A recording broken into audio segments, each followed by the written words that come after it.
Ikaw ba ay napakaraming problema? Ikaw ba ay napakaraming suliranin na iyong hinaharap?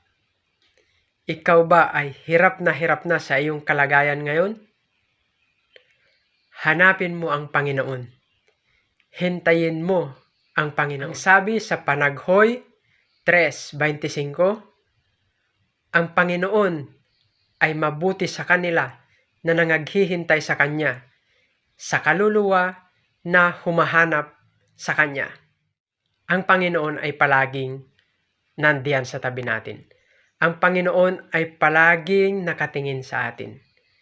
Sa Kanyang timeline, sa tamang panahon, sa tamang pagkakataon, ibibigay ng Diyos ang iyong mga pangangailangan.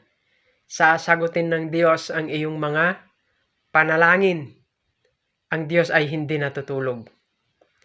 Patuloy lang tayong magtiwala sa Kanya. Magtapat sa Kanya. Huwag tayong mag-aalinlangan. Sapagkat kung tayo'y nag-aalinlangan, ang ating mga kahilingan, ang ating mga panalangin sa Diyos ay nawawalan ng katuparan. Mabuti ang Diyos. Mabuti ang Panginoon. Patuloy tayong magtapat sa Kanya.